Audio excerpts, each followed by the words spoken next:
This is Bottom of the Bill. What's going on with you guys? How long you been together? How did you find each other? Writing all the good shit. We met in Vietnam. I was a line cook and she was a gunner, and I was like, hey, have you ever heard of a role in SPDX? And she was like, fuck yeah, dude. Are you guys thinking about like relocating or doing anything like that? I mean, we're just thinking about touring as much as possible. I mean, I don't think we need to live somewhere else. I've just started to stop showering every day so I can get ready for touring. Oh my God. Is that the excuse that you're using? I'm joking. Yeah. I never shower. So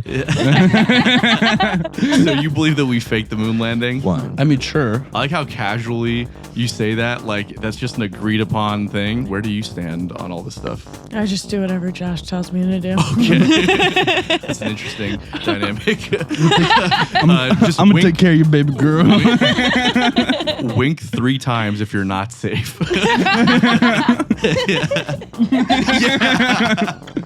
You are great writers. Oh, I appreciate that. And I mean, you're definitely singing on the album, right? Yeah. You're a great singer.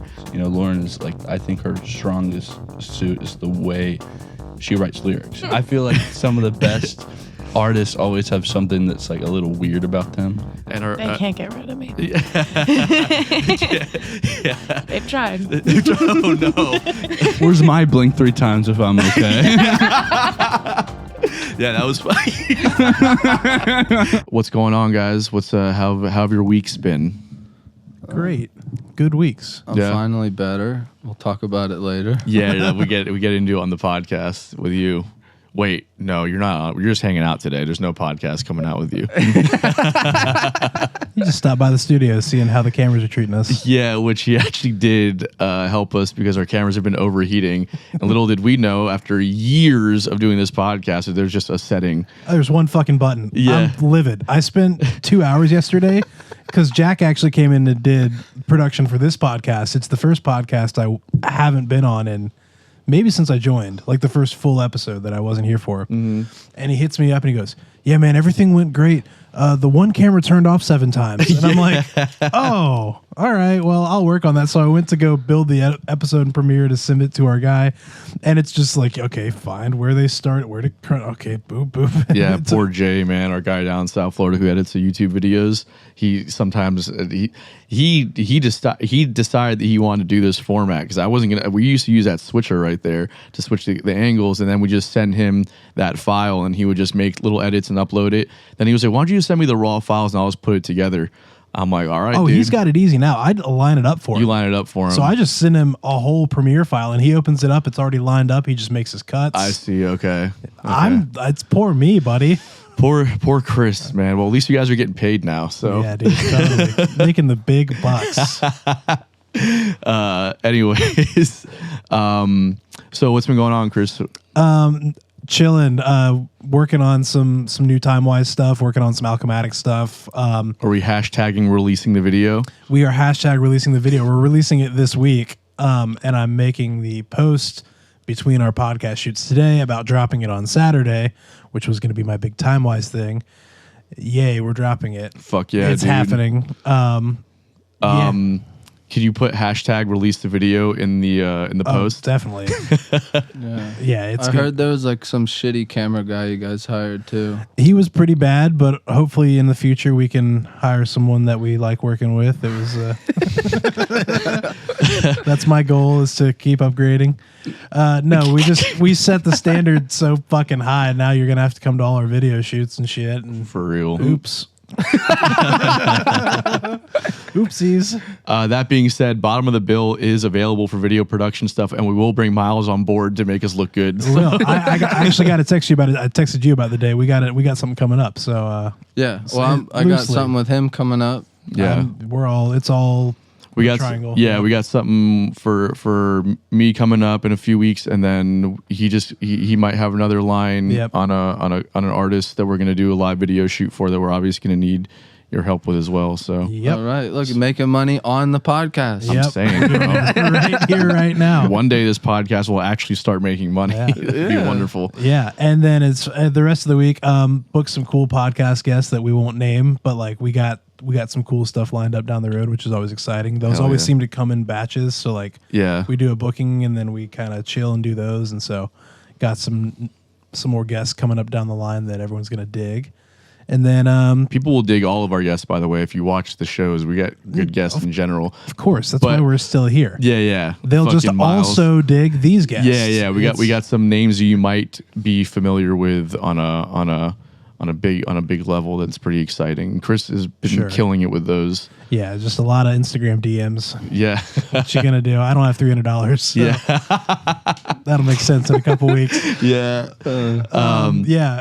So pod's been going well. Everything music release wise has been tracking. We're sending the Alchematic stuff out for distro this week, and Fuck it's going to yeah. we'll be announcing the release date for the first single in about a week or so. And then just a couple pickup gigs that were fun. And Isn't there here going to we be are. like a music video or something I too? think so, man. This one guy that shot for Time Wise is going to shoot for us, and Yeah. I You guys just are a like, little on the fence about it. yeah, how we're His feeling about it, but Tracksuit wearing fuck. yeah, so we're shooting, and that's we've been prepping for that too. So we're shooting that in a couple weeks. So we'll really talk about it without you here once we do it. But we're excited about it. Chelsea's been putting together some. She's kind of had the vision for the video and everything. So we're bringing it to life. You're bringing it to life. I'm just here. I just got us into a room. It's a collaborative effort. Yeah, totally. Chelsea's great with like the vision stuff, man. She's got like this whole. She knows what she wants to see, and she wants to like execute properly. So she's like Yeah. very good about seeing that kind of stuff. You Knows know? how to pull the team around to like make certain parts happen. It's been a cool process. It's really has just kind of started to materialize off of just like an idea. So Yeah. yeah, it's been exciting. To get her brain jump started with the first video, I was showing her like a bunch of dance music videos by this amazing group called Jungle.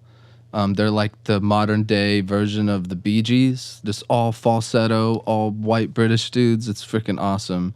But then like yesterday I get this email that's like, oh, you inspired me. So I came up with this whole new video idea, and I just love that shit. But Hell yeah, yeah. she's got the vision. She's got it. She gets super excited about that kind of stuff too. That's it's cool to see. I'm excited for you guys. It's gonna be Yeah, awesome. I'm very stoked. Hell yeah. What you been up to? Just same old gigs. I had some fucking douchebag on my gig last week run up to my microphone, tapped it to see if it was on, and thankfully it wasn't, because these fucking talentless douchebags. I'm gonna make a post about it. You'll see it coming soon. Nice. I've already made it. It's just sitting on my phone waiting to be uploaded. These fucking talentless douchebags want to come up and try and steal the fucking what little spotlight I get, right? On my set breaks, because they have no other fucking like outlet, I guess, and there's like not an original thought in their head, so they have to come up and say some dumb shit in the fucking microphone and entertain them and their stupid ass fucking friends. Like, Yeah. bro, I've got like no patience for that. The microphone, which is not even a great microphone, costs more than the fucking dinner you're eating that night. So leave my shit alone, please. Totally. It's just like, I don't get the fucking like the audacity that some people have when it comes to music, like live music. And I feel like that's like more common than I want it to be. Like I just had a guy thrown out of MPs last week. Same shit. Muted the mic and everything. You got to. You know what I mean? But Yeah. like, because it's more common to have these rogue motherfuckers just like try to have a moment. You know? It's so stupid, bro. It's like, just chill. Like, sit there, drink your alcohol, eat your food, engage in your conversations. Don't even listen to me if you don't want. Yeah. Just don't touch my shit, bro. This is not for you. Yeah. I get that you spend your money here and you work all day during the week, all week long, and this is your time. But leave my shit alone. This is not for you. I'm fully convinced that we're not, like, when we play bars, we're not there to entertain the people. We're there to fill the space, like, acoustically. Yeah. They're entertaining themselves. Yeah. If they choose to tune into what we're doing and be entertained by that, great. But they don't turn the TVs off. Yeah, You know, the TVs are on. Their friends are there talking. They're talking to the bartenders. There's a fucking pinball machine or whatever. They can just come into a bar and pick their entertainment. We're not there to entertain people. Yeah. Like, we are there to be a pinball machine, essentially. 100%, bro. You know, and like I had people talking. I was having a conversation with a good friend of ours. Good unpopular opinion. Totally. I was having a good.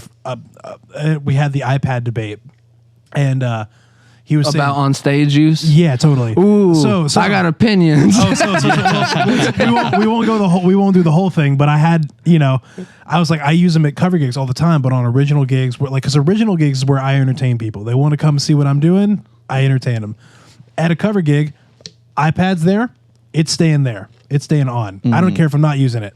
Because I'm not there to entertain them. I'm there to do a job, and that iPad is part of the job. Yeah. And they're like, well, what? You don't want to entertain people at these gigs? I'm like, no, that's not what they hired me for. Like, no. I think People get it twisted, I think. Yeah, I think there's also context too. Like there's some bars where like you do have a more engaging audience that you want to put on a show for. Sure. But at a sports bar, particularly, like if I'm competing with a game, or literally, you know, pool or any other form of entertainment where they're not really paying attention, I don't really want to work that hard to get their attention. They're not going to remember it regardless. You might get one or two people, but they're probably not going to come back. It's just one of those things where it's a lot of energy to play music and then put on a performance as well. If I'm at a sports bar, I'm probably not going to give you both, right? Unless if you're buying a ticket to come and see me, then you'll get both. You get the full experience. Yeah. So I get that. Yeah. And then outside of that, I started listening to this audiobook called Dangerous Rhythms. And it's about I guess jazz coming up in the early 1900s, late 1800s in New Orleans, and how kind of inextricably tied it is to organized crime at the time. And it kind of go, so there's like it's all you know, nonfiction. So like you're following like Louis Armstrong, and you're following like, you know, Jelly Roll and all these like early jazz guys. And then also the main characters are like these early mob figures too, and how they own the clubs in New Orleans, and how you had Storyville, which is like this vice area in New Orleans that they just allowed whatever to go to minimize crime. And this is where a lot of the jazz clubs were. Prostitution would happen there, and how the jazz guys, being predominantly black and even Italian as well, were found like these safe spaces in these mob-run clubs, because they were both kind of these ostracized communities that didn't feel safe around the police and normal society. So there was a protection that was offered there, and just how the music informs the world, and how the mob world informs the music and the business. I'm like a couple of chapters in, and bro, I can't get enough of it. This TJ English guy, he's written so many books on the mob. And I read Paddywhacked, or listened to Paddywhacked also, which is about the Irish mafia. And so it's cool because a lot of the same characters are popping up in this audiobook too. And he gives you these fully dissected, like they're long books, but bro, if you're into organized crime shit, like I'm obsessed with that kind of stuff. I was gonna say, you're a big mob guy. Yeah. So for me, it's so cool to hear like the origin stories of people coming from Ireland and Italy, and then like how that whole idea became like, you know, just ingrained in early American culture. And like, you really can't talk about America without the organized crime and jazz as well, like the music of that era. It's so fucking dope. I love that shit. Hell yeah. So that's been occupying a lot of my time. Well, I'll add that Sounds to like my a good reading TV list. show to make. I fucking love where this guy's head goes, bro. It's fucking awesome. I'm hearing the sizzle now. All right, so on this week, we have Parks and Razz on the show. These kids are fucking phenomenal. Have you guys heard of them? No, Chris wasn't here for this episode. I see their names pop up on all these lines, so I'm aware of them. Yeah. But yeah, hadn't done a super deep dive or anything. They kind of remind me like an early No Doubt kind of thing. Lauren, the singer, she's got a great voice, and she like sells the look, and like it's a whole thing. And then Josh is the guitar player, and they write the songs predominantly together.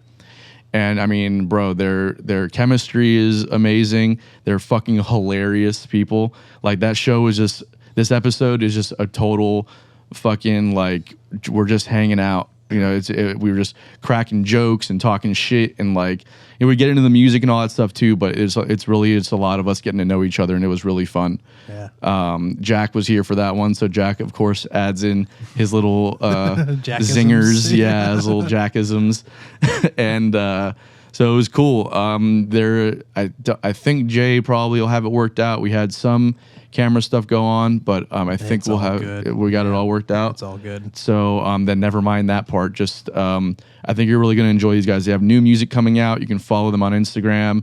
Again, it's Parks and Razz. They're on all kinds of festival lineups locally here, and they're going to be getting on the road at some point. They are being produced, and currently supported by Endangered Wise Men Studios, which is where we do this podcast out of. So shout out to Rick and everybody involved with that.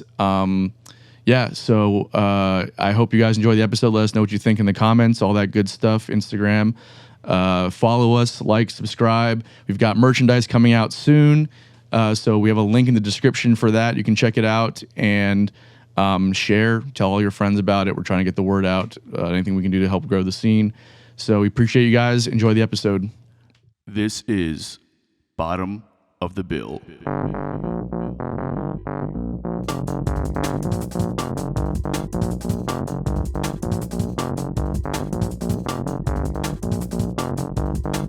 You know that band Skyview? Yeah. They were like talking about the moon landing, and I love them. But I went up to like to Rick and I was like, "Do you think these guys know they faked the moon landing?" You know what I mean? Because I don't think they got the memo, bro. So you believe that we faked the moon landing? One. I mean, sure, you know. One. I like how. One. Sorry. Okay.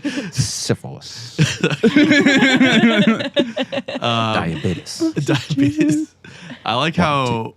Are we rolling now? Yeah. I like how casually you say that, like that's just an agreed upon thing. Like, but how like wildly controversial that like it is to say that. You've seen those guys slip up. They'll be like, "Were you nervous?" They're like, "I would have been." It's like, well, you would have been, wouldn't you have been, bro? Like those 5-second TikTok clips Yeah, are yeah. taken out of context. You think the moon landing? And then Buzz Aldrin's beating some fucking BuzzFeed reporter's ass, bro. Yeah. Like, don't fuck. Yeah, all of those clips make a lot more sense in context of a full conversation. There was an interesting movie called, was it Room 237 or some shit like that? It was a documentary about them, like supposedly about the conspiracy of the faking the moon landing, and it's about Stanley Kubrick and because he was supposedly involved. Like, you know, he built the set and directed the whole thing, if that's what you believe. And No, that's fact. that's just what it is. Okay. The alleged moon landing. Oh my god, dude! This is already my favorite podcast. I fucking hate NASA, bro. I love fracking. Yeah, it's a fucking Shane Gillis joke. Yeah. I love Shane Gillis. Dude. He's the fucking Yeah. goat, man. He's Guys like can go to the fucking Capitol, dude. That's a good impression, actually. I love it.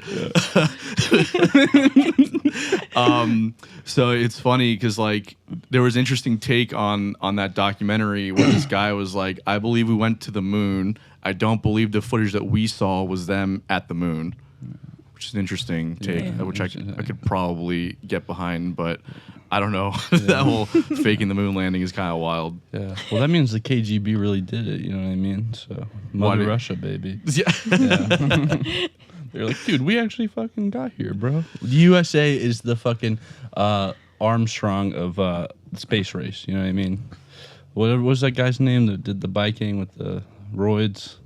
Neil Armstrong. Neil Armstrong. No, was that No. Lance Armstrong. Lance Armstrong. Now Yeah, I'm they're like one. I'm like following you down. You're like your the troll. The United thing right States is the Lance Armstrong of space races. Okay. Yeah, it's all bullshit. Yeah. Lauren, where do you stand on all this stuff? I just do whatever Josh tells me to do. Okay. That's an interesting dynamic. I'm gonna take care of you, baby girl. Wink 3 times if you're not safe. Yeah.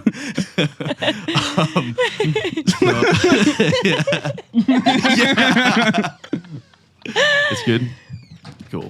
People look at us and they're like, "That guy's the asshole." She's the mean one, dude. I'm just the mouthpiece, bro. No, it's usually the person who doesn't talk as much that's like really pulling the strings. It's yeah, for sure. Lauren has a hard time dealing with how do I word this right? You have a hard time dealing with people's feelings.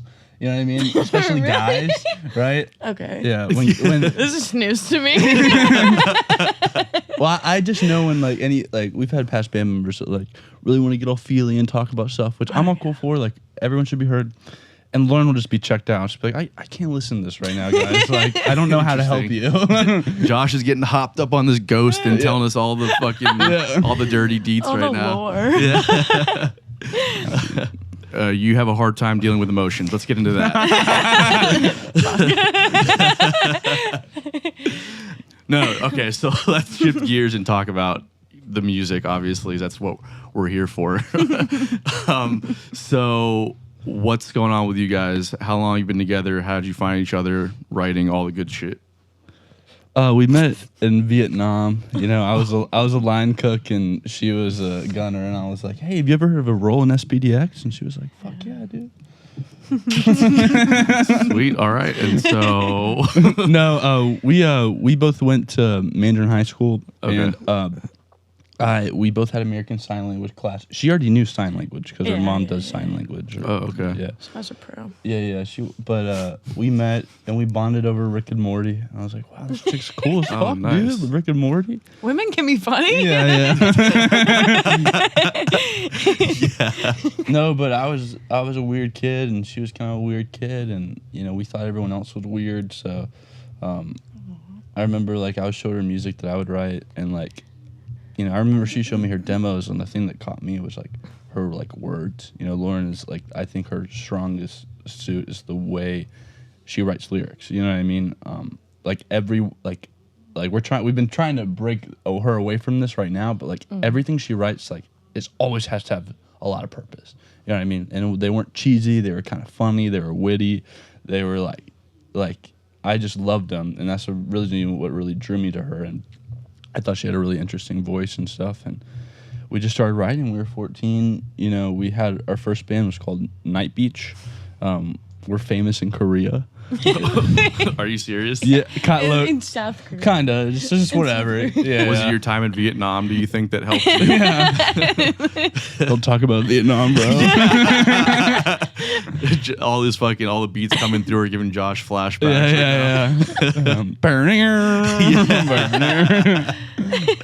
No, but yeah, we start like, I don't know, like we were talking about this earlier. Like, I think part of like the reason we're so efficient now is just the fact of like, when you're 14, you're not really a fucking person, bro. You know what I mean? Like, we've just been writing, and like we kind of like grew as people together, and like, I don't know, we just have this weird bond. Like, we've had stuff happen to us that like as a band like would probably break most bands. You know what I mean? And for some reason we're just like, well, you know, Keep going. yeah, we just keep going.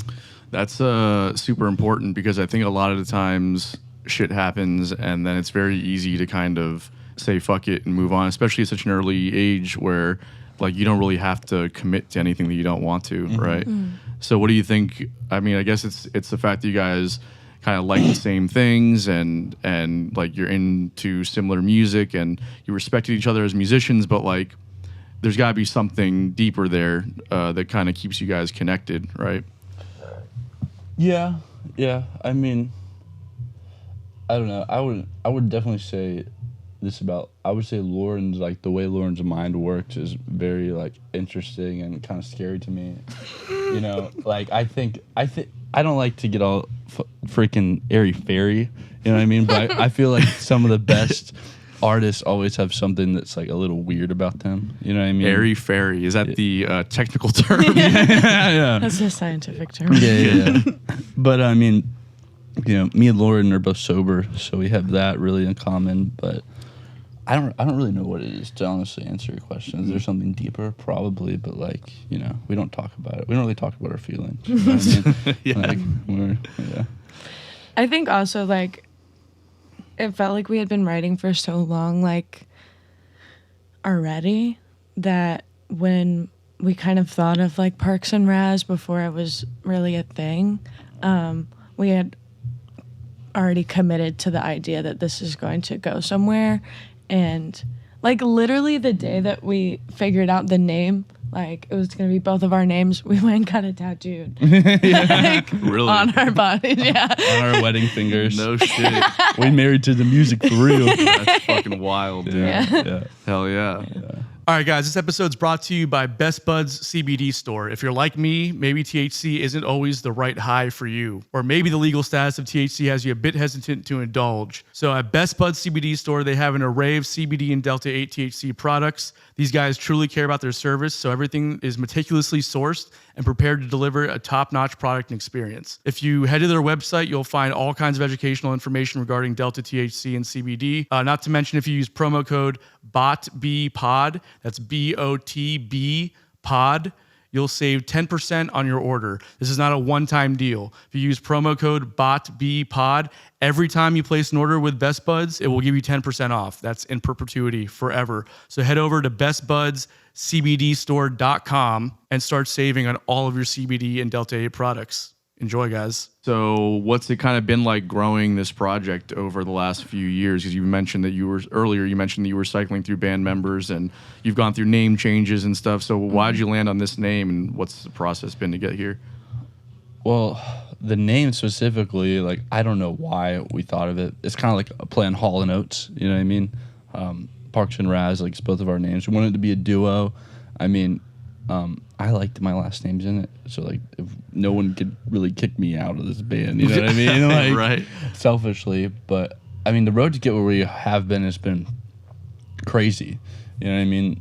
Like we really started taking this seriously when me and Lauren were both turned 18, and we were like, all right, we want to get a live band together. We had basically written about 100 songs in the year before that. And we were like, okay, we're going to take these and like make them live. And, you know, we've had a couple iterations of bands, but I'd say the big turning point is my stepdad used to be in this band called Yellow Card. He was the original bass player. And, okay. Yeah. Cool. And after he left, he lived with a couple guys, and one of those guys happened to be a writer.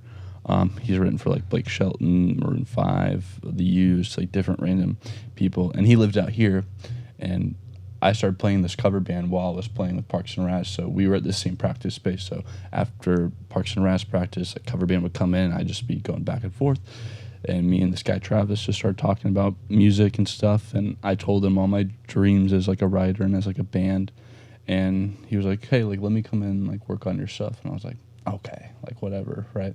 And he came in, and this guy really like, he took all the fat off our song. He did classic pre-production, right? Took the fat off our song, worked with melody, worked with structure and that kind of a thing.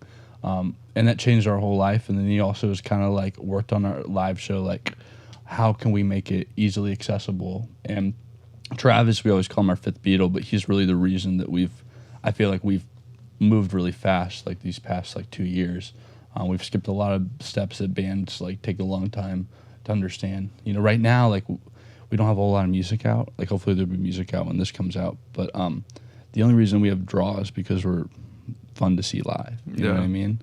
And I think Travis has really helped us hone that. So This makes a lot of sense now because Rick sent me some tracks just to listen to ahead of time. And I mean, the writing is, I mean, just so well done. Thank you. And the production is phenomenal. The parts that were all written are all very purposeful and they just all fit very well. And I mean, the lyrics are great. The performances are top notch. I mean, I've done a lot of studio work over the years.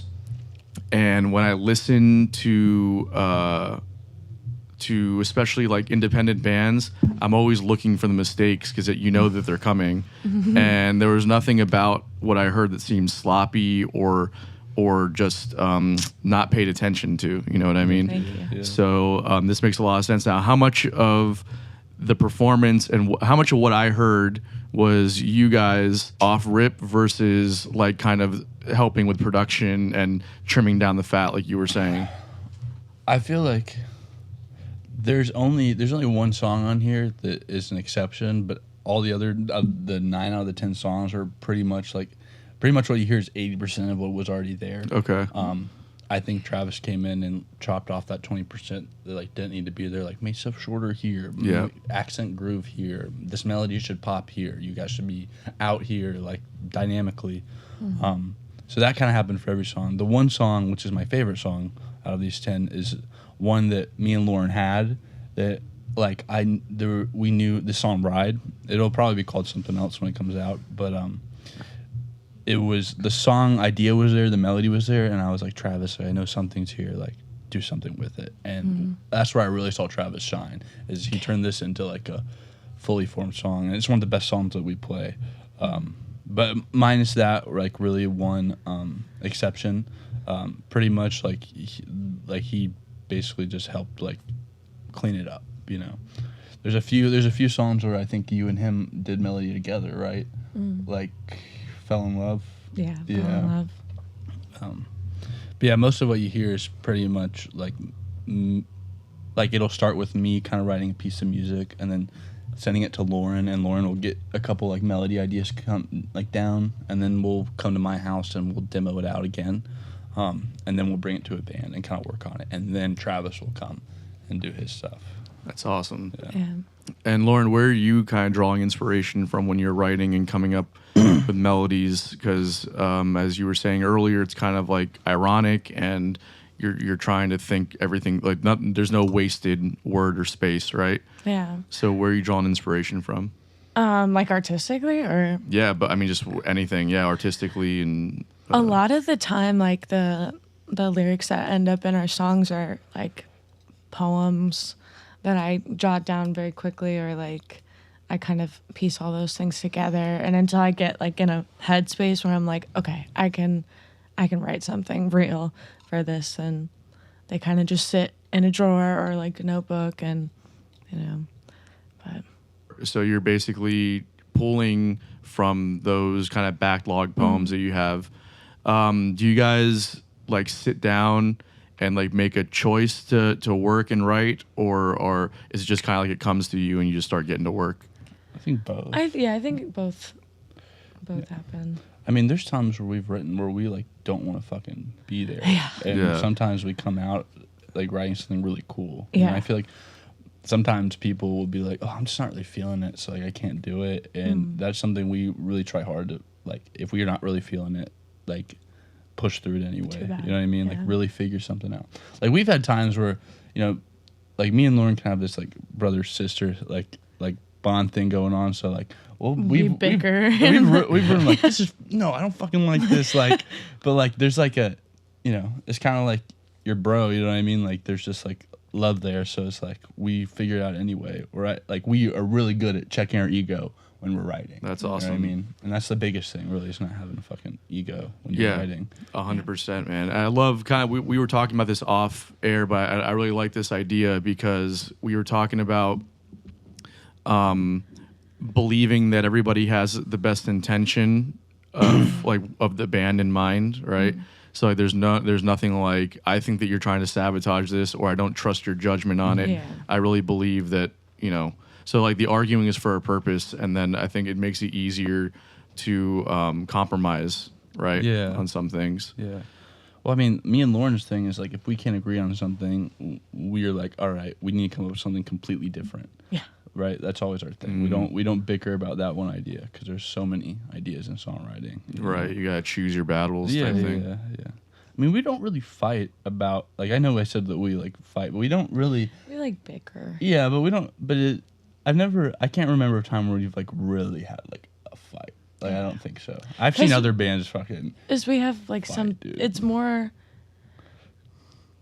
realistic to say like we know that we're working for some bigger purpose, so it's not Yeah. really worth just like you know having a little spat Yeah. is whatever, as long as we can keep going forward. Yeah. Being in a band is hard, dude. You know what I mean? Like. Yeah.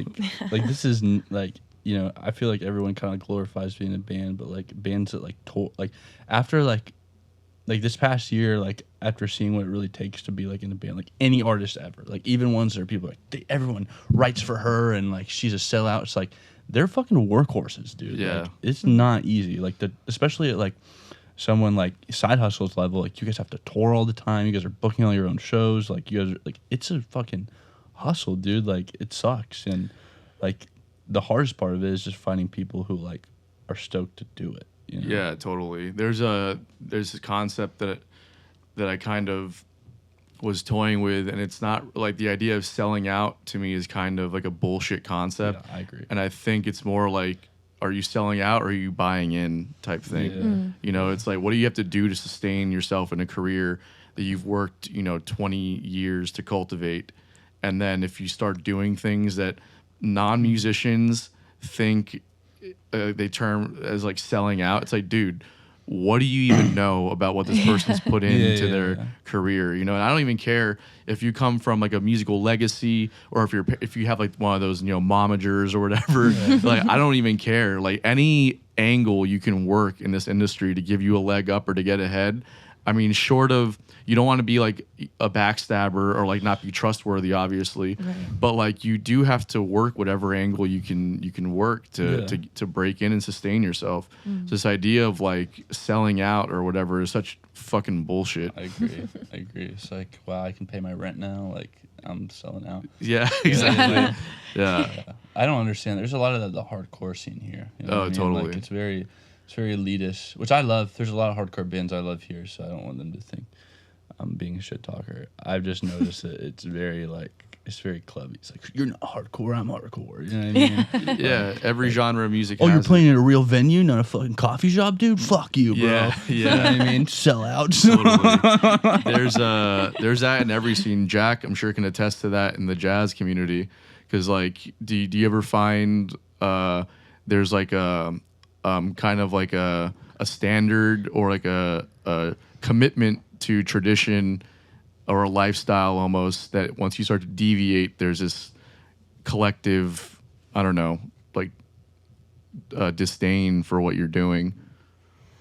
You could easily grow disdain if you're trying to execute high level music in a very unappreciative setting, which one of the good things about Jacksonville is that there's a great jazz scene here with a lot of really high level players, but not a lot of places to play.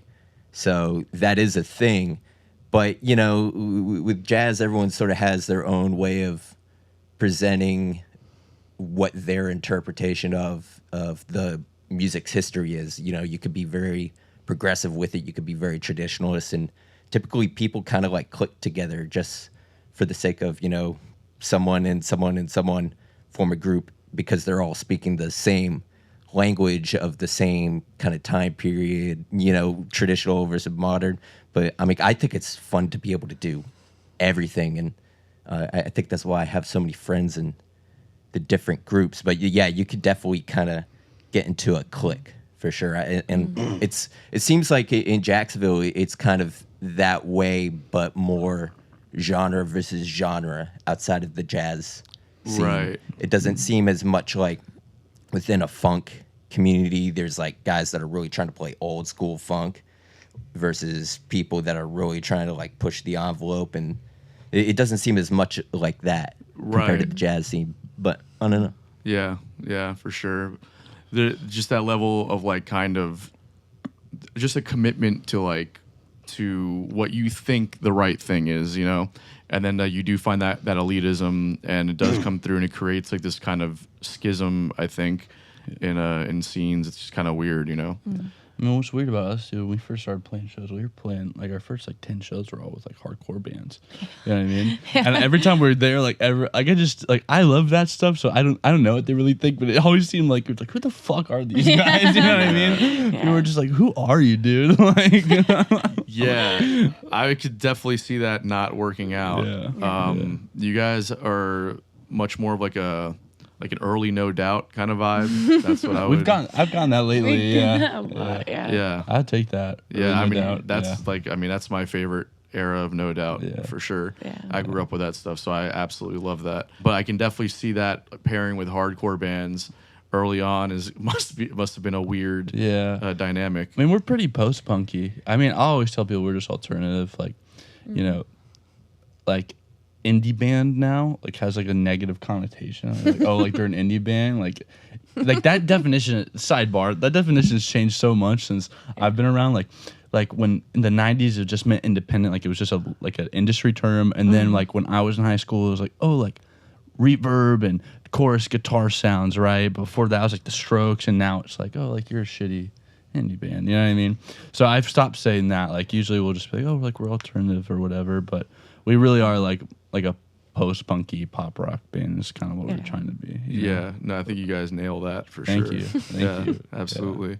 Yeah, it's weird how the indie thing is, and it's been like that forever. Even when I was younger, there was like, like I came up middle school, high school, or early 2000s, so it was like indie at that time had a whole different meaning than what indie today has. At the end of the day, it's just about being an independent artist. Yeah. But like there is this, because like I wouldn't have considered Side Hustle an independent band. Yeah. We absolutely were. Everything was done in house. But like as far as our style goes, there was nothing like indie about it. So it's kind of hard to like find. Well, we are an independent band, so I don't really know how to like brand it then. So it's kind of weird. But I'm curious about also just the formation of what you guys have gone through as a band. Sorry. Oh no. Nice, dude. It must be hearing us. It's the Diversity Planning Institute. 4 white guys in a room, dude. Exactly. I mean, Jack is fucking. Oh yeah, put it upside down. Yeah. Nice. Shout out to our boy Trey Miller who did this. This is a map of his fantasy world that he wrote a book about. It's like a Harry Potter meets music theory kind of world. Nice. It's pretty dope. The minor C. Yeah, it's pretty. It's really that's cool. Yeah, it's fucking cool. If you're into fantasy and like all that stuff, he wrote a dope book about it. It's cool. Yeah. Anyways, shout out to Trey Miller.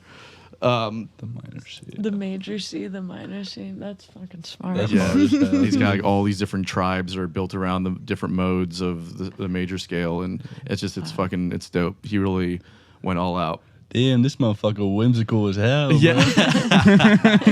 Yeah. Crack me up, brother. So when are you starting your comedy career? Right now. Yeah. It's funny. I do want to get back to the question of the formation of the band and all that. I find it like doing this podcast and stuff. And just being on the road so much where we wanted to like not indulge in music all the time because it's always like, fuck, dude, like you're playing shows and you're writing and then you're recording and just always music. So we got really into comedy when we were on the road, and we were listening to all these comedians' podcasts and just listening to stand-up specials. And so I got super, like, now I'm just like obsessed with comedy because there is this element of it being so relatable to music. It's close enough where you can relate as a musician, but far enough away where you're not thinking about music while you're listening to it. You know? Well, comedy is such a weird art form because it's so objective. You know? Yeah. Like you can hear whether people like it because they laugh. Like Totally. It's so weird. Like I'm obsessed with comedy in the same way of like all the art forms. Like comedy is like how do people write? Like you just go like it's weird to me. You know what I mean? Yeah, and like how you have to. There are certain principles that make sense to me as well. Like being in a jam band where it was like there's like the show kind of changes a little bit every night, and there's this element of improv, and like you're taking stuff that you were utilizing in practice, and you're now trying it out in a real setting to see if you can actually pull it off live. And then like adjusting things, seeing how the crowd reacts to this kind of a transition, this kind of a build up, and adjusting your show night by night based off the previous night, So there's an element of it that I really appreciate and try and keep in mind when I'm like performing and stuff as well. Do you guys like find that at all? A little bit. We're big fans of hyper consistency with a lot of things. Yeah. So that's something that like labels will kind of look forward to it, like from what we've learned. So Totally. like we want like what Lorton says each night will change, but really what the show is, we try to keep it the same. Like we want people to be like, they always put on a great show. Right. Right. Right. It can change a little bit as long as it's always, that was a great show. Totally. So Yeah, no, that makes a lot of sense for sure. So going back to forming the band, you guys have kind of cycled through band members and stuff. I love this kind of stuff. So why do you think you've had this kind of influx of different musicians, looking back on it introspectively, whatever, and then, how are you dealing with it now currently? I mean, I think in the beginning, like, like just learning how to be a leader. You know what I mean? I definitely wasn't always the best leader. You know, I tried. I thought, you know, when I first started out, like I always thought the best way is to always talk to everybody the same and be as like, I guess just be blunt. You know what I mean? And I've learned over time, it's just like everyone's different. You got to talk to people differently. You know, I don't know if you want to talk about this, but like Lauren, you know, we've been like this band for like 3 years, and Lauren's been sober for a year. So you can do the math on that. Like there was a little bit of time where it was like kind of on and off for that. But you know, I think we had some band members that have been there for a long time, and you know, I think like. You know, I don't really know. Like, it makes me sad to think about because some of these guys were like, we had 2 guys leave like about 3 months ago that were like they had been there basically for like one of our old guitar player was like our original guitar player, and the bass player, they left too. I think it just got a little much for them, like just the time we needed, and we started to pick up and stuff, and we had. Basically, with them, we had cycled through like 3 drummers, and we had a 3rd drummer who left, and they were just like, we can't do this anymore. What about? You don't have to go into it if you want, but I'm always curious. What about the demand of the band? Do you think was too much for them? Were you guys like rehearsing multiple times a week and like expecting a certain standard of things? Yeah, I think like we've always pushed for like a very professional environment, and that demands a lot of practice. And we're fortunate that we can put every like ounce of our time into writing and everything that has to do with our band, but not everybody can do that or is able to see like that big picture. I also want to add that like all these guys, like me and Lauren are 20. A lot of these guys were like 24, 25, 28. You know what I mean? So, and we're asking for a lot, and we can't pay them. Right. And they're also part of a band where we're a duo. So, from that perspective, I totally fucking get it, honestly. Like, priorities are just different. Like, we need people that are like, can actually give the time. Like, me and Lauren are lucky that like we're 20. Like, it's okay if we're like a loser for like 2 more years, like, hey guys, newsflash, you can be a loser for 15 more years if you want. Fuck yeah. Right here, no, dude, no.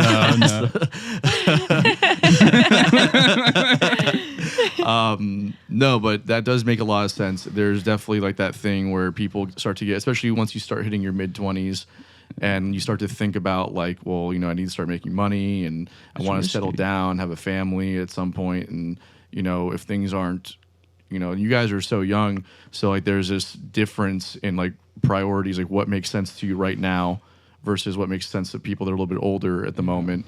So if you guys got 5 years on this before you decide you want to, call it quits, somebody who's 25 is like, well, dude, I'm gonna be 30. You know what I mean? So it's like a different kind of thing, right? Right. It still makes me sad. It still really bums me out because, we had just been through so much with those guys, and I totally get it, and I think I hope that they'll still do music, and I think they started like a new group or whatever, and I wish them the best. But our guitar player leaving really makes me and Lauren sad, just because it's like he's been there since the beginning and just gone through so much, and I think that he just couldn't handle the time constraints and stuff, which again I totally get. But I love you, Seth, if you're watching. But yeah, I mean we're fortunate that we've had so many talented people like in our kind of come through, and I really would love to have a band that's just the same. You know what I mean? So I don't want people to look at us and be like, oh, they have an influx of band members, like they must be hard to deal with. And I don't think that's necessarily the case. I do think me and Lauren are intense people, but I don't think that we are hard to get along with people, or like I don't think we're assholes. Like I think that we want the best, and we really want this, and we are fortunate enough to understand like what it really takes, and we've learned a lot from having different people come in. So I'm fortunate for that. I think I've finally kind of figured out how to be a good leader in a music setting, which has always been my biggest struggle. And I think Lauren's really figured out how to do that as well. Like Lauren's really stepped up too these past few months. Like she does all of our social media. She does all of our merch stuff. Like she's really good. Like right now, like outside, like the band members that are in it, like they just show up to practice and they play. And me and Lauren do everything else. Yeah. So. And are you looking for people that, I mean, this is not to disparage anyone that you're playing with now, so I don't want to make it seem that way, but are you wanting a more democratic kind of thing where everyone's kind of got their own roles and this and that, or are you kind of happy with the dynamic of you guys kind of carrying the burden of most of the responsibility and just kind of having people in as you need them? Yeah. I mean, you got this. You got this. I mean, a little bit of both. Like, I think that right now we're still kind of like everybody's getting comfortable with each other, but I think for the most part we're okay with like having those responsibilities. I really am. Like, I know that, like, and I'm sure you know this, but I will sometimes be like, oh fuck, like social media is like hard to run, and like editing and all this shit is kind of time consuming and annoying sometimes. But I would also not like if anybody else did it. I'd be like, I don't like that. Yeah, you know? Like, totally.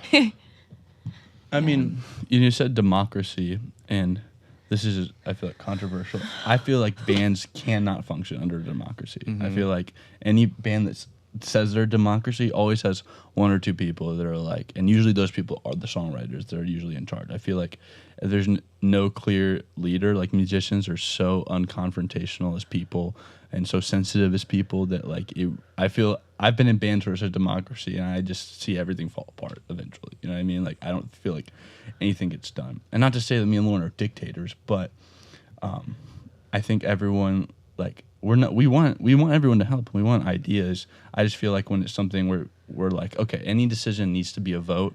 Sometimes that just gets in the way. Like, yeah. I feel like at some point like you're just there needs getting to be a final decision maker. Yeah. You're just getting in your own fucking way at that point, you know? Like, Totally.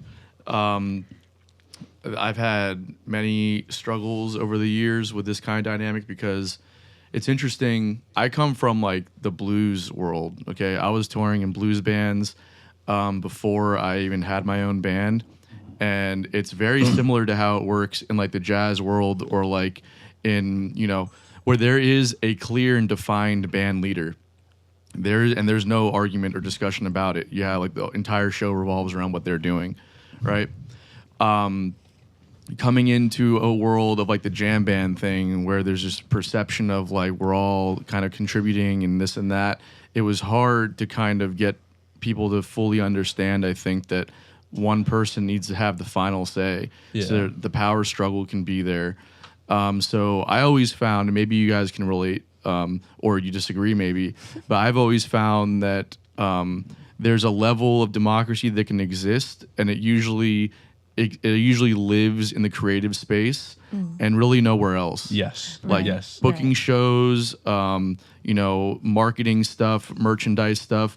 I think that's less about what we all think collectively. Yeah. And I think when we're talking about writing and stuff like that, coming up with parts, this is where our voices can be heard the most, I think that's really how we operate. Is like when it comes to writing, dude, it's like you guys we're in a band, we're in a room with like 3 awesome musicians, right? And then me and Lauren are shitty musicians. So like it's awesome, you know what I mean? Like I'm all for that. That's kind of how we operate. Like I think, we've gotten to situations where like the outside stuff has like caused arguments because like, some people don't want to play shows or go here. It's like, oh, what's the point of doing that? And like, it's just like, bro, like we have no draw in Orlando. Like we need to play fucking Orlando, bro. Like I'm tired of playing Jackrabbits every weekend. Yeah. Like, if I play Jackrabbits one more goddamn time, dude, I'm gonna go to the Dames Point Bridge. Take a bunch of Adderall. So I'll enjoy it, but I'm jumping. I don't think that came up. I don't think we talked about that on air, but that's a callback to off air. I can't remember anymore. Also, no disrespect to Tim Hall. Shout out. We love you. Yeah. Friend of the show. You're the GOAT, dude. Yeah. You're the GOAT, bro. Please don't stop booking us. I guess I should have said somewhere everyone hates or that's closed. 1904. No. Also, good friends of the show, and I love 1904 Music Hall and everything they do. There's no venue in Jacksonville that we hate. Let's just make that clear. No. Yeah. No, but I know what you're saying though, totally. And like you have to get into new markets. And like, how are you guys billing those shows typically? We just got a booking agent, so that is really like, and not like a someone like we got like one of our friends like has started to book for us, and really what that is like I don't have time all day to sit there and email people all day about shows. So we basically have someone doing that for us. Right. And that's kind of changed. Like we're trying to like get out of town more. Like right now we are only playing Jacksonville once a month unless it's like a really good show that we should hop on. And everywhere else we want to be out of town. And right now we got a really good group of guys. Like who's playing guitar with us now is our friend Besson, who was actually in our band like we were 14. Okay. He's awesome. And like he's really stepped up. And then we have our bass player Matthew Desprez. He's a jazz guy. He went to DA. He's freaking awesome, and he's awesome at skateboarding too. Like, nice. Dude, he was used to be pro. He used to be signed as like a child, dude. For real? And he's so quiet. He won't even tell you. It'll be like you'll hear from somebody else. It'll be like, you were signed. I'll be like, yeah, I was signed. Like, do you have anything else to say about that? No. Like Matt's one of those guys too. We'll just send him the song, and he'll just come in and he'll know it. He's sick. Besson's that way too, and we have our friend, our other friend Matt playing drums for us right now. Okay.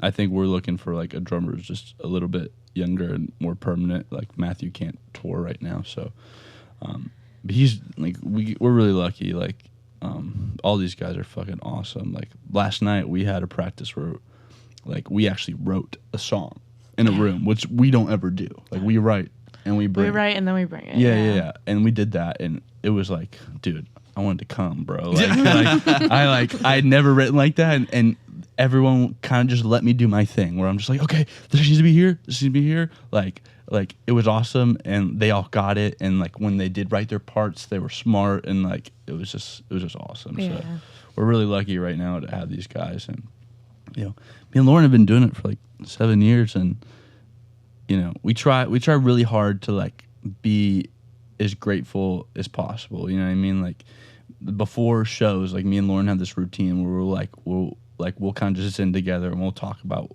why we're grateful and what we have to be like thankful for. And we'll be like, yeah, not many bands get to go around the Florida and just do whatever. You know, we're doing more than what most bands do. You know what I mean? Like not many bands get to write together for 7 years, like just stuff like that. And that kind of always just helps us stay humble, you know what I mean? Because you can get really caught up sometimes, you know, with like, oh, like we're cool or whatever. And me and Lauren are really good about like we just are stoked to be here, you know?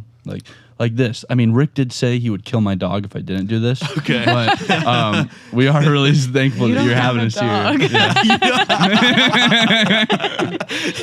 Yeah. Rick would like buy you a puppy, give it to you, and then kill it. If you I love you, Papa Rick. Yeah. Also, Rick's a person too that like kind of came in a couple months ago. Like we were gonna record all the guitars and stuff ourselves, but we just were like, we need to get good drum capture somewhere. We came in here, and Rick was like, "Hey, you want free studio time, dude? Like, maybe you shouldn't say that on air." Not free. No, not free. It definitely wasn't free. No. That's where would this money be coming from? But no, I mean, Rick's someone who's really believed in us, and like we are really like fortunate to have so many people, like a band that's such an infant stage. Like truly, no one really gives a fuck about us, but like people are like, we see your work ethic and we recognize it, and we just want to help you guys get forward. So totally, yeah. Rick was very excited about you guys when he first filled me in. I think he filled me in. It might have been a couple months ago now, and he was like, "Dude, I'm working with this new band. Like, they're fucking awesome." Like, he really sold it hard, and I was like, okay. Yeah. Like, I just got to know Rick over the last few months, so, you know, as a musician who's been doing this for a long time, I take everything with a grain of salt, you know. So I was all right, well, you know, yeah, we'll see. And he sent me some links, and I checked him out, and I was like, dude, this band's like legit fucking great. There's a lot of potential. So so when I heard the music, I was like, I instantly was like, yo, let's get them on. Like, just let me know what works. So I'm glad we were able to make it happen. You know, it's exciting. You know, I moved to Jacksonville like 8 years ago now. Wow. And where are you from? I'm from South Florida, Miami, Fort Lauderdale area. Cool. So for me, it's exciting. I came here and there was like a lot of things happening, and then there's kind of like nothing happening for a while. It seemed that way, at least in my scene, and then to see people like you coming up and with this kind of, it's just refreshing, because a lot of the times what you guys are doing is heard, in New York, LA, Austin's got its thing, Nashville, obviously, but you don't hear like a lot of that level of professionalism coming out of smaller cities. So it's refreshing to see you guys, and it's exciting to see you based out of this town. Thank you. Are you guys thinking about like relocating or doing anything like that? I mean, we're just thinking about touring as much as possible. I mean, I don't think we need to live somewhere else. I could live in a van for all I fucking care. Yeah. Very cool. Yeah. I've just started to stop showering every day so I can get ready for touring. Oh my God. Yeah. Is that the excuse that you're using? I'm joking. Yeah. I never shower. This guy's fucking working out his quick 5. Yeah. They got a fucking comedy night at Rain Dogs, bro. Let's go. Yeah. I saw this guy one time. I was like, you know what? I'm gonna go to one of these open mic things and just watch it. Like, I'm into comedy. I go there and the first joke's like, "What's up?" And he said the F word, but the other F word. Yeah. Right. Oh, no. And I was like, oh, we're in 5 points, brother. Yeah. It's like, no one's gonna think that's funny there. Do you like 5 points? Yeah, I mean, I lived in 5 points for a few years. But you like it? Yeah, I like it. I wish there was more happening musically. I could use it could use another like bigger music venue, I think. Yeah. But you're not lying when you say you like it.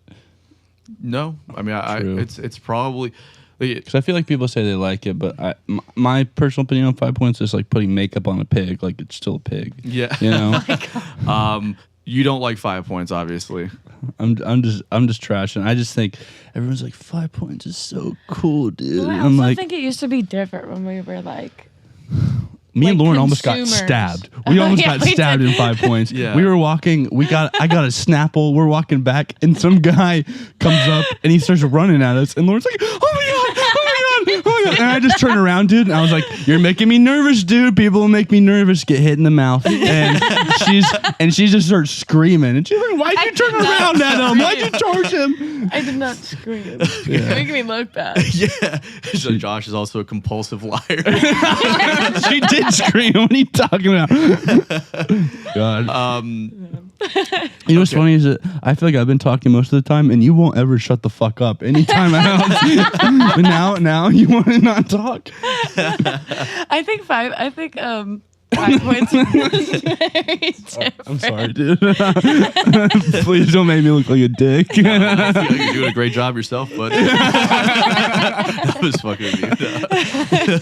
I think 5 points was really different when we were like primarily consumers of music, like in high school. Yeah. Like, Different in a good way or a bad way? I think that, Good way. yeah, I mean, good for other artists. Like, artists are like leaving Jacksonville, and good for them. Like when I was in high school, all the bands were cool. Like Flip Turn was coming up, Phase Wave was coming Right. up, Bobby Kid. and you could First go to Case. Rain Dogs and be in the packed room. Yeah. And like see those bands Dude, that are now like. I touring. remember this legendary show. Phase Wave's one of my favorite bands. Like, they're from here. Like, they changed my life, taught me how to write. Like it was awesome. But I went to this show at Rain Dogs and it was packed. And Phase Wave was a trio, and they were fucking hammered before they got on the stage. But I just remember being in a room and everyone's like, "Take me to your beach." Like, it was just wild, dude, bro. Like, Yeah. there used to be like a really cool like indie scene here. Yeah. You know, Yeah. and we're But- lucky. I think it's also made like a lot of room for like people like our age to not Yeah. that they're like old legends or anything, the but next Yeah. class of musicians to come up. Yeah. Yeah. And that's how it works though, right? You have like a booming little scene. Bands, they quit or they start to grow. It's one or the other. And then, they're not in the local scene anymore. It's like they can't be, right? So then this creates this void, and there's a period of time where there's like a new class of musicians that are trying to like get started and figure it out. And then that void starts to get filled, and then it's just a cycle, Yeah. So I think Jacksonville's been kind of going through that for a little while now. So I'm excited to see what the new crop brings. But I think 5 points is. I just wish there was more happy. Like again, this isn't to sound any kind of way, but like Miami's got like a thriving like art scene. We have like Midtown, like Wynwood, that whole area. Which when I was coming up, when I was at your age, it was kind of like the Art Basel and all that was just kind of getting established, and then. So it went from like a block on this little like really shitty like neighborhood kind of block to now it's like this entire neighborhood is just like really dope graffiti art and like these art galleries and avant-garde music and just like creative things happening. All right, so I see a lot of potential in like all of Riverside to have a similar kind of thing. I just think it needs more people and just more investment into that kind of a thing to see it really thrive the way that it's thriving in Miami. Yeah. I mean, Jacksonville is really weird because we're really are like the biggest small town ever, but there is so many like bands and so many art like things going on here. You know what I mean? I feel like sometimes you just get like there's a lot of good music, but there's also like a lot of like. I don't know, like trash. Yeah, I don't want to say trash because all music's subjective, but no, but there's a lot of people that aren't putting the effort in. I think there's like in New York, there's such like or like LA, there's so much elitism that like it weeds out. Like you don't even hear about bad bands that come out of there. Exactly. You know what I mean? But like here, it's just like whatever. We're not really taken seriously by the rest of the country, right? But like there is like a real art scene here. Like there's so many good bands here, dude. Like so many, and there have been for like a long time, and I hope that maybe Jacksonville could be like the Austin or the fucking Nashville eventually, you know what I mean? But like right now there's just a huge hardcore and punk scene, you know what I mean? There's not really like a big like indie band, like I hate calling it that, but like there's not really like our type of bands, there's not like a whole bunch of those anymore. Yeah. But there's a huge hardcore scene here, which is awesome. Yeah, I mean, there's the thing that I kind of love about Jacksonville that drew me to it was that it is this place for up and coming bands to thrive and discover its sound, and then it gets to a point where if you want to do things at a different level, you might have to start operating in a different place right now. Not to say you can't get to a Nashville or like even in Austin or something, where there is some kind of like industry that's got a foothold, but right now like there's not any major labels based out of here. There's not really any big agencies or management companies that are representing original acts. So, and if there are, it's very, very small, and it's not enough for them to take on more than one or two bands at a time. So it doesn't allow for a lot of growth. So until that happens, it's hard. I think it's starting to happen though now. Yeah, Definitely. totally. Yeah, with Endangered Wise Men kind of stepping in, they've I guess they're working with you guys now. Yeah. Madison Grace and a bunch of like and so there's like one, and then there's got to be like 5 of them or 10 of them, and then kind of cream rises to the top, type situation. So I don't know. That's been my whole thing with Jacksonville. Is just like, okay, well, like my band breaks up, so now I want to go on tour, but where's like in the jam band scene anyways, like where's that ecosystem exist? And it's hard to find here right now anyways. So yeah, but I'm stoked for you guys. It sounds like you guys are doing everything the right way, and I mean, I love the relationship that you guys have. It's very cool. Thank you. And it sounds like you got a good heads on your shoulders.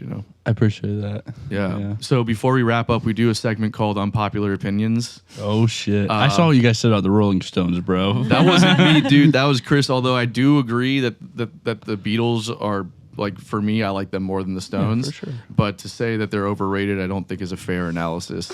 And Chris, hey, that's why they're unpopular opinions, right? Yeah. Okay. But Josh Jack has some unpopular Oh, opinions. I believe it 100%. Something that we have no idea about.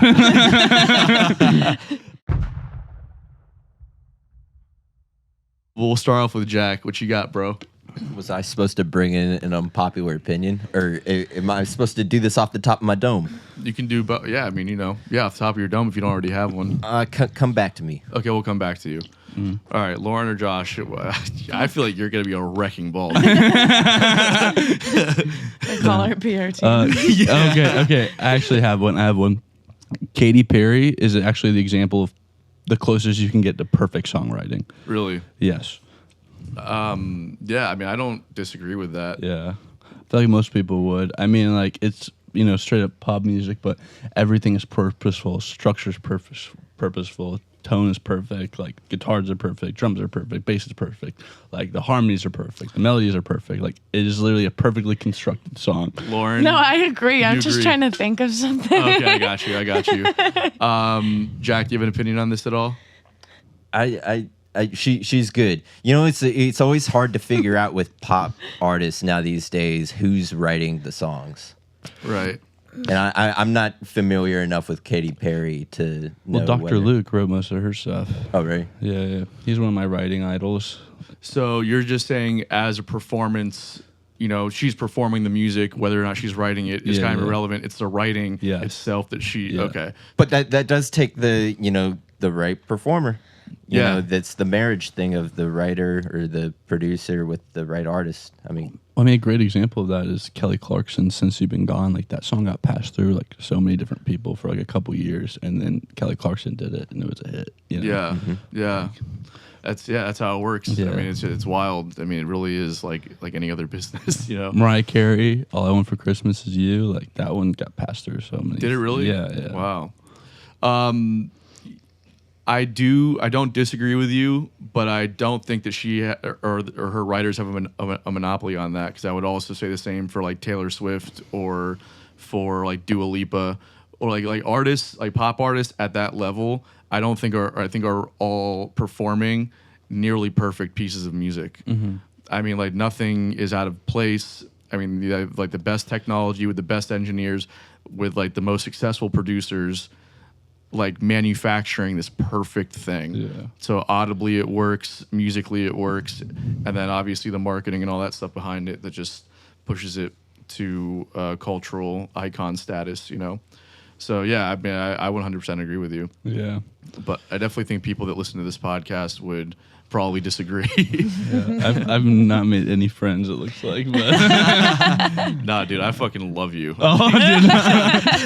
You're fucking hilarious. Can we go to the other bathroom for a sec, dude? Yeah. Real quick. I can't finish you, but I can start you off, big dog. I hope my dad doesn't watch this. Yeah, dude. Do you love your dude? Do you have a good relationship with your dad? My dad? Yeah. Yeah. Dude. Yeah, I do. Me and Lauren have the same dad. Like, the same fucking dad. Like, my dad is one of those guys that's just like, he went to MIT, he's like engineer brain, like he's crazy smart, and I'm like, music, dude, bro, rock and roll, right? And Lauren's dad's the same way. They're just super like quiet, like just dudes that are like, you business killed. like my dad was in the military, and like they're both. It's like they're the same person on different opposite spectrums. spectrums. Yeah. Yeah. That's hilarious. So weird. And then you guys are both like these out there like artists. Oh, Yeah. Lauren's dad's a little more fun than mine is. Like, my dad, like it's like making my dad laugh brings me a lot of joy. You know what I mean? Like you gotta appeal to his intellect or his bro. You gotta work hard. Making Lauren's dad laugh, like, because there's no bros in that house. Let me be honest. And Lauren's dad's a retired bro, and so whenever I'm over there, I'm like, bring him out of retirement. Yeah. I went over there one time, and like Lauren's family was in there, and they're doing something, and Rick's just in there, and I sat down. I'm like, do you like Will Ferrell SNL skits? He's like, yeah. And we just watched SNL Will Ferrell for like 30 minutes. Fucking love that shit. Yeah. Oh my god. And my dad's like, so how's school going? Like, Lauren's dad gets it. Yeah. My dad's just started to get it. He's cool. That's good. Yeah. I'm glad you have a good relationship with your I dad. know, no, Sorry for all those people that don't out there. Yeah. Eat this up. Yeah. No. I mean, were your parents really supportive of the music thing, or did it take a little bit to get warmed up to? My dad's very supportive. My dad's a musician and like came up in the music scene in South Florida in the 70s and 80s and toured and put out music and has friends that are wildly successful in the industry. So he gets it 100%. I think, he would like it if I, pivoted at this point in my life and tried to find something more stable. But I mean, every time I talk to him or vent to him about stuff, he's always very supportive and everything. So That's awesome, Yeah, dude. I'm very lucky with that for sure. sick. There's like no element of it that he doesn't like understand or doesn't Yeah. get why I'm doing it. Yeah. We just have that thing inside you that's just like, I have to fucking do this, bro. Yeah, there's no other Yeah. option. Yeah. Even this podcast is to serve my music career. Yeah, You know what yeah. I mean? Right. So it's like, I love being creative in general. So this works for that too. But yeah, I mean, it's just it's fun. Yeah. I love writing and performing. I like performing too, but I really enjoy writing and being in the studio. That's like where my heart lives. I think. Yeah, that's us. Yeah. I'm not a musician, bro. Like, the writing is something I feel like that's where we pride ourselves on, and we're still like nowhere near like good. I feel like like, No, you are great writers. Oh, I appreciate that. And I think that, are you guys playing? You're definitely singing on the album, Yeah, right? yeah. You're a great singer. And They can't get rid of me. yeah. They've tried. Oh no! Here we go. Unpopular opinion. where's my blink 3 times if I'm okay? Yeah, that was funny. Yeah, sorry, that was very sexist of me. Are you okay, Josh? No, dude. Lauren hits me, bro. She hits me. I think you're a big enough dude. I think you'll be all right. I've been pinching him this whole time. Stop! Stop! And what are you playing? What are you playing on the record? I play guitar and this stuff. I So mean, you- all of our demos is everything. I play all the instruments, but like when we record, like we'll have our guys play them. Okay, what are this? Who's performing what on the SoundCloud songs that I heard? On the SoundCloud, so it's me on most of the guitars, and our old guitar player Seth Miller on some of the other guitar parts. Then our old bass player Joseph Sapinski on bass, and our old friend Adam Mostel on drums. So Okay. Adam did such a fucking awesome job on these drum tracks. I got to give it to Adam, dude. Like, he was like our drummer. Like, he was our second drummer, and he came in and really like changed our sound. Like, as far as like people started to take us seriously after that, because he's such an awesome drummer. His performance were on those songs were fantastic. Yeah. And going back to you not being great musicians, your performances were phenomenal on those tracks too. Doesn't like, I mean, I don't care. I don't care how well you can play in your bedroom or on stage. When you get into the studio, that's a different thing. And to be able to perform it and it come through in a way that seems flawless, I know things can be done to make that happen, but you're still having to play this stuff. And it's all very well executed. So, for whatever that's worth, I think you're fantastic musicians. Thank you. So, Thank you. back to the unpopular opinions. Yeah. Lauren, what's your unpopular opinion? Do you have one? No, you don't have any unpopular opinions? Airhead. I don't believe you. You've got something in you that you. What was that thing that you were saying about pharmacies earlier? Oh my god. No.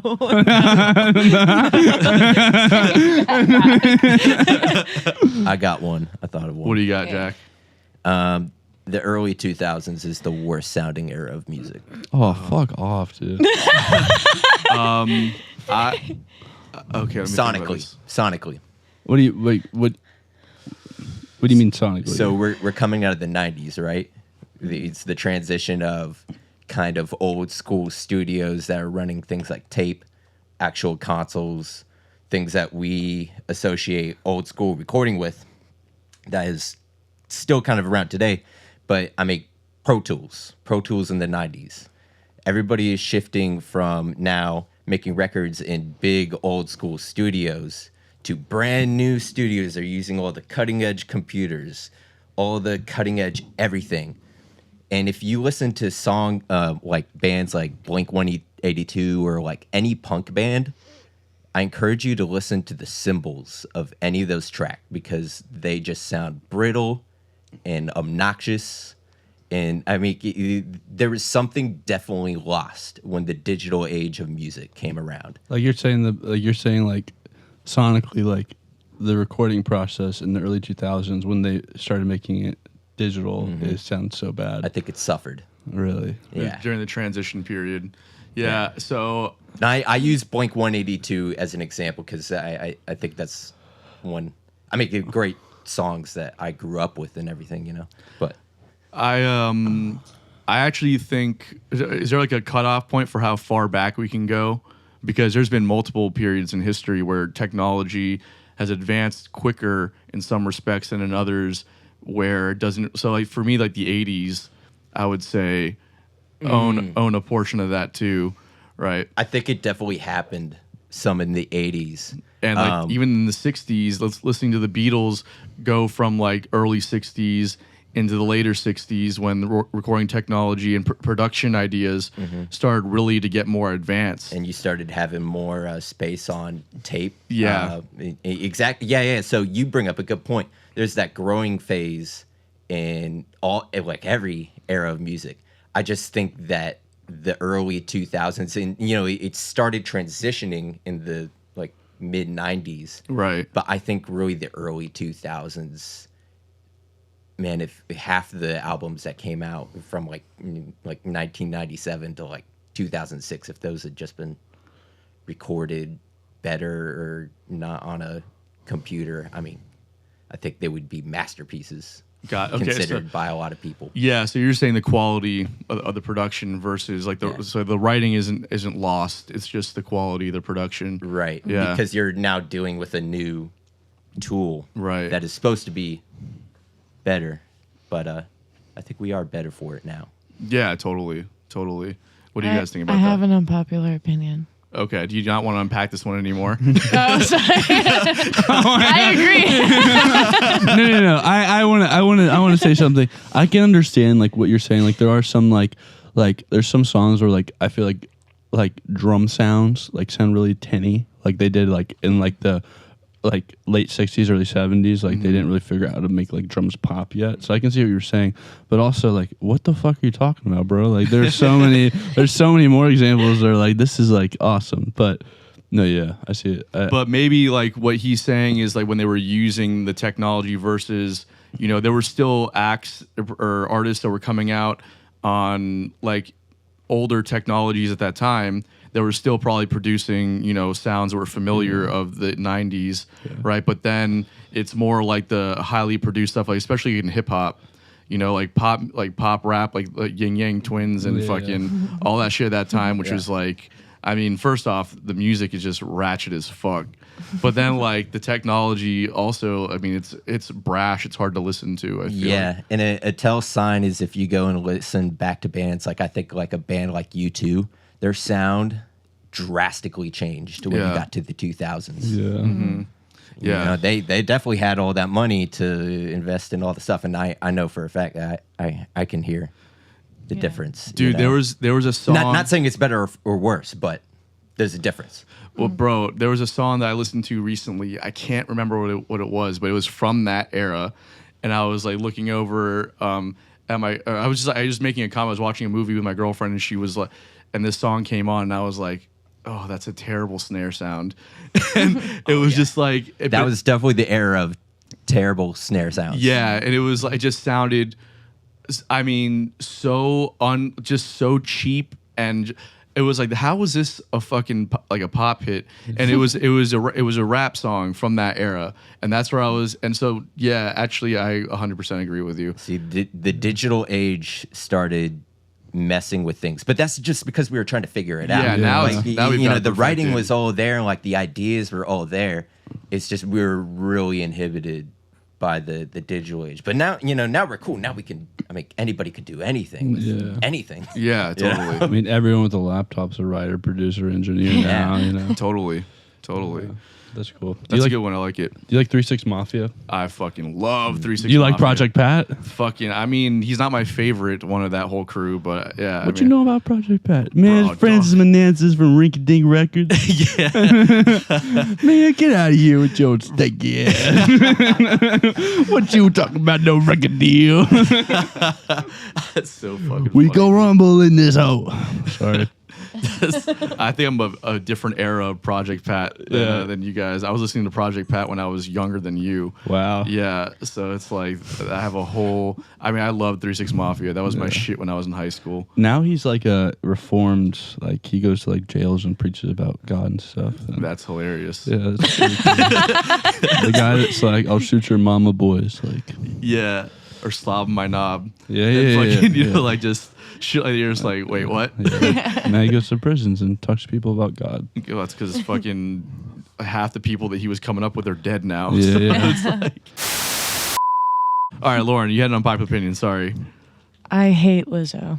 Really? Yeah, I don't think that's very unpopular. No, no, no, I feel like you're in the right place for that Okay. opinion. Good. No, I always in light of all of like the allegations that have come out about her recently, What allegations? I don't even know. she like sexually harassed like the people that worked for her and like For real? yeah, and like You fat imagine? shamed them. What? But, yeah, crazy shit.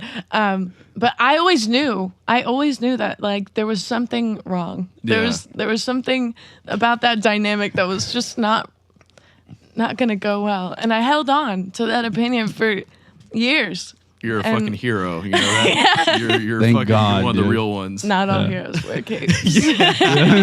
Dude, imagine like what kind of like fairy tale world she has to live in where she's fat shaming her dancers, dude. I know, People are right? just like queen, Yeah. dude, do what you want, bro. Fucking 12 Big Macs, we love you, baby, we love you.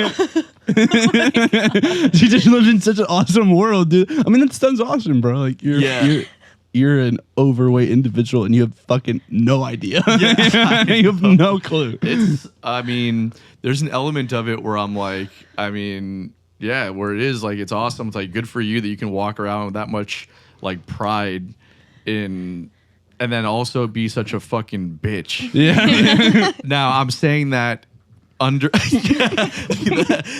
I'm saying that while, you know, I don't know what all the allegations are. I'm just basically what you're telling me. So I'm gonna. I could be making this up. yeah. So I'm saying you're calling Lizzo a bitch, and she's like the nicest person in the world. Hey, Rick, you know there's people on your podcast who's like, fuck you, fuck them. Yeah. I fucking love Lizzo and they came in and they ruined my day. I fucking hate Lizzo, dude. I don't know enough about her to have an opinion one way or the other. I think, I mean, I don't know. I guess she can play the flute real well. Apparently. Yeah. She can't even play the flute. I've never heard of Lizzo. Those are song. backing tracks. Yeah. Wait, no, wasn't she a classically trained flautist? I have no idea. Oh, you're just talking shit again. Okay, gotcha. Yeah. You're just making She shit up. plays the flute. Yeah. Does she? Skin flute. Just like Katy Perry plays the flute. Don't talk shit about my girl. I see what you're saying now, Josh. She's just making shit up over here. Yeah. Bro. It's just- Yeah. no, Dude, okay, funny story. Our guitar player in our band, real quick, when we were in high school. Dude, this is really fucked up, but it's hilarious. No, our friend Besson, right, who plays guitar for us, she like posted on her spam. She's like, oh my god, like he went to sleep. This is the middle of the night. She's like, oh my god, Besson, I can't believe you're gone. I'm gonna miss you forever. Like this sucks. And she like just started posting all these things to Besson, and for like 12 hours, everyone was like, Besson died? Are you fucking kidding me, dude? Like, and he like woke up to all these things, like people being like, hey, bro, I know you'll never see this, but I love you, dog. Like. So everyone in our friend group was like, Benson fucking died, dude. Yeah, I get so many texts that were like, oh my god, I'm so sorry for your loss. And then like 12 hours later, I go to sleep, I wake up, and all my texts are like, that is so fucked up. Side note, what a fucking ego boost for your boy, though. Yeah. Yeah. No, I mean, that's pretty funny, actually. Lauren's actually... She's pretty funny. She's pretty funny. Yeah, faking people's deaths is hilarious. It was really funny because like his band at the time was like releasing a single, so I was like I smart. drummed up all this like Yeah. hoopla about him dying, and I was like, the doctors were able to save his life, but only if you go stream their new single. That's so awesome. That's actually really clever. I like that. That's not why she did it. Don't fucking lie. I was just bored. That's fucking hilarious. I love that. Let's see. I write them down like every day. I have new ones, so I gotta like write them down. Or I'll forget. Or I'll repeat them. Rumpa stumpy. I hate throw pillows. Yeah. All right.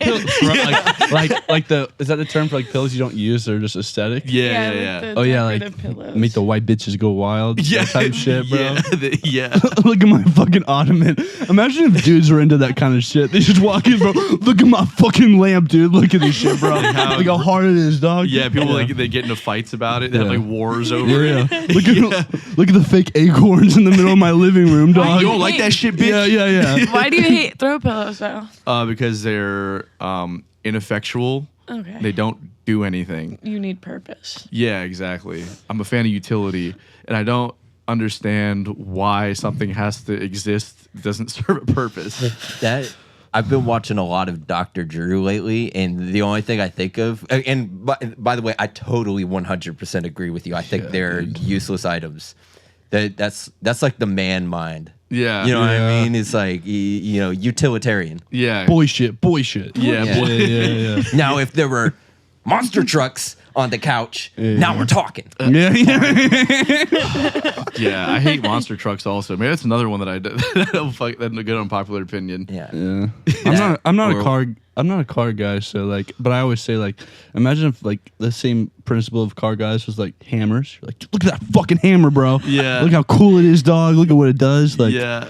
maybe that makes me kind of a bitch because I I'm not did into walk cars. around in Home Depot for like 10 minutes just looking at power tools the other day because I grew up making stuff. And I don't know, there's something that just makes you feel powerful with a power tool. I 100% agree. I ran over my mailbox last week. Wait, what? Did it make you feel powerful?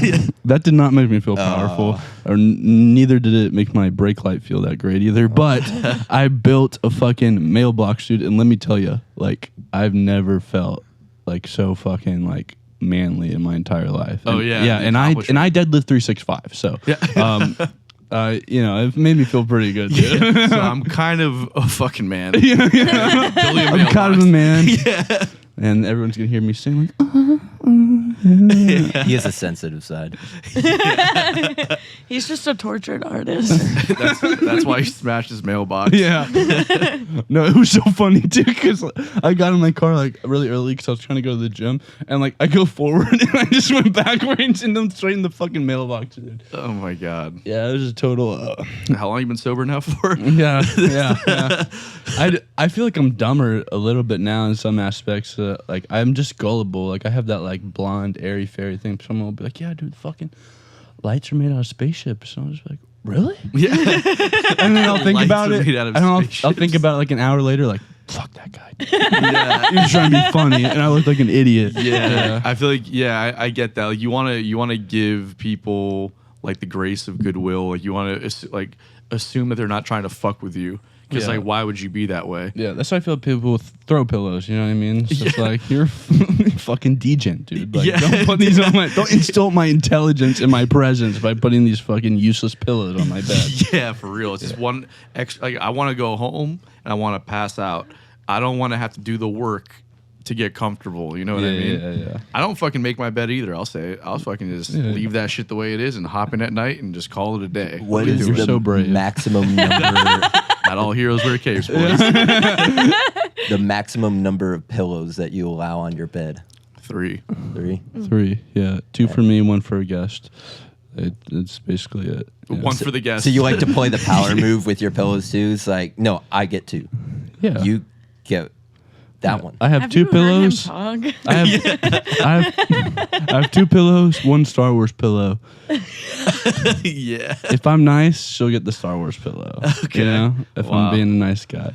I have 3 pillows on my bed that I share with my girlfriend, and I use all 3 pillows. Come